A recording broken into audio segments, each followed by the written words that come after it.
আসসালামু আলাইকুম। চাঁদনিস কুকিং থেকে চাঁদনি সবাইকে স্বাগতম। লাউ দিয়ে ডিম রান্নার রেসিপিটা শেয়ার করব।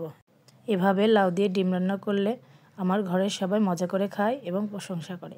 তাহলে এবার রেসিপিটা দেখে নিই। এখানে আমি মিডিয়াম সাইজের একটা লাউ নিয়েছি, কেটে ধুয়ে পরিষ্কার করে নিয়েছি। এবং আমি বড় বড় 5-6টা আলু নিয়েছি, কেটে ধুয়ে পরিষ্কার করে নিয়েছি। এবার আমি বাটিতে একটা ডিম ভেঙে নিলাম, এর মধ্যে সামান্য একটু লবণ দিলাম, কাঁটা চামচ দিয়ে এটা আমি ফেটিয়ে নেব। এবার একটা ফ্রাই প্যানে আমি তেল দিয়ে দিয়েছি, ডিমটা আমি ভেজে নেব। আমি বড় করে ভাজবো, ওটা আমি পিস পিস করব।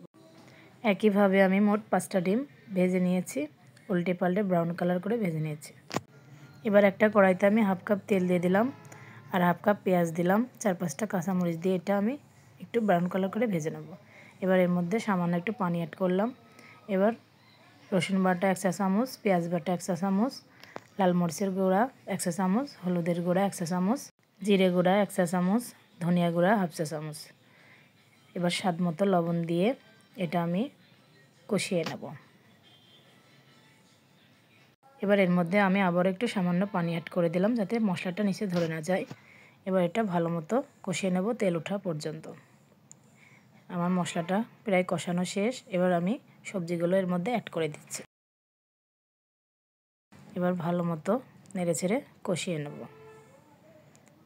এবার ঢাকনা দিয়ে ঢেকে বারবার নেড়েচেড়ে আমি সবজিটা কষিয়ে নেব।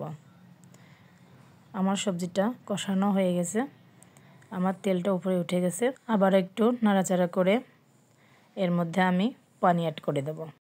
পানি দিয়ে আমি আবারও ঢাকনা দিয়ে ঢেকে দেব একটা বলক আসা পর্যন্ত। এবার এটা আমি নাড়াচাড়া করে এর মধ্যে কেটে রাখা সেই ডিমগুলো পিস পিস করেছিলাম সেগুলো এর মধ্যে দিয়ে দিলাম। দিয়ে আবারও একটু ভালো মতো নেড়েচেড়ে ঢাকনা দিয়ে ঢেকে দেবো রান্না হওয়ার জন্য। মাঝে আমি আর একবারও ঢাকনা খুলে এটা একটু নাড়াচাড়া করে দিয়েছি যাতে নিচে ধরে না যায়। আমি এখানে আর একটু লবণ অ্যাড করছি, লবণটা আপনারা আপনাদের স্বাদ মতো অ্যাড করে দেবেন। এবার এটা আমি আবারও একটু ঢাকা দিয়ে ঢেকে 5 মিনিটের জন্য রান্না করব। আমার রান্নাটা শেষ। দেখুন ডিম দিয়ে লাউ রান্না কতটা লোভনীয় দেখা যাচ্ছে। এভাবে আপনারা বাসায় একবার হলেও ট্রাই করবেন, ফ্রেন্ডস ও ফ্যামিলির সঙ্গে শেয়ার করবেন। আর আমার ভিডিওটা যদি ভালো লাগে একটা লাইক কমেন্ট শেয়ার করবেন। আর যদি ইউটিউব থেকে দেখেন পাশে থাকা বেল আইকনটি বাজিয়ে দেবেন। সবাই সুস্থ থাকবেন, ভালো থাকবেন। আসসালামু আলাইকুম।